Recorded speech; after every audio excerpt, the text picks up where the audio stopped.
तुळजाभवानीच्या शारदीय नवरात्रोत्सवाला सुरुवात झाली आहे। धाराशिवमधील तुळजापुरात भक्तांची मांदियाळी पाहायला मिळते। दुपारी 12 वाजता तुळजाभवानी मंदिरात घटस्थापना होईल। महाराष्ट्रातील 3.5 शक्तिपीठांपैकी श्री तुळजाभवानी देवीचं तुळजापूर क्षेत्र हे एक पूर्ण शक्तिपीठ आहे। आई तुळजाभवानी देवी ही महाराष्ट्राची कुलस्वामिनी म्हणून ओळखली जाते।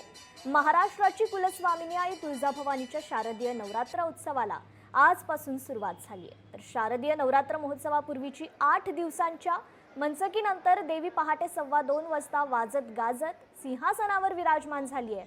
तर सकाळी 6 वाजता नेहमीप्रमाणे देवीची नित्य पूजा पार पडली आहे। यानंतर आता दुपारी 12 दरम्यान श्री तुळजाभवानी देवीची धूपारती आणि विधिवत घटस्थापना करण्यात येईल। या संदर्भात आपल्याशी जोडले गेलेले आहेत आपले प्रतिनिधी काकासाहेब कांबळे। काकासाहेब, नक्की कसा आहे त्या ठिकाणी भाविकांचा उत्साह?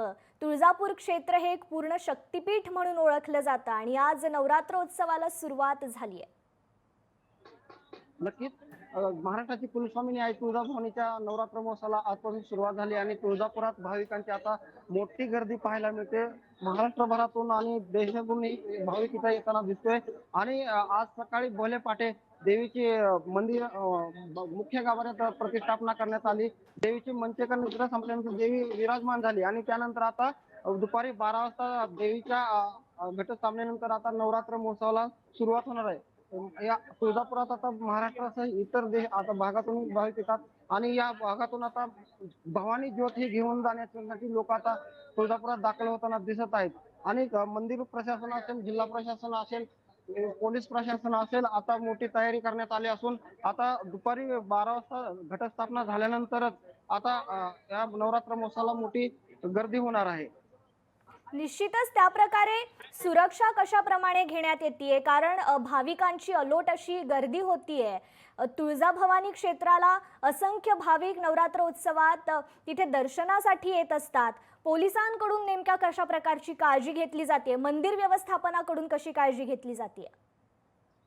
प्रथमच या नवरात्र महोत्सवादरम्यान आता AI तंत्रज्ञानाचा वापर केला जाणार आहे आणि तुळजापुरात प्रचंड असा पोलीस बंदोबस्तही ठेवण्यात आला असून लोकांनी आता इथे येताना आपली काळजी घेऊन आणि यावं असं आता मंदिर प्रशासनाचे आवाहन केलं जात आहे आणि प्रचंड असा मोठा बंदोबस्त लावण्यानं आता भाविकांना मोठा आधार मिळतोय आणि या ठिकाणी आता मोठी जय्यत तयारी झाली असून आता दुपारी 12 वाजता या घटस्थापनेनं आज नवरात्र महोत्सवाला सुरुवात होणार आहे। निश्चितच काकासाहेब, धन्यवाद तुम्ही दिलेल्या या सविस्तर माहितीबद्दल।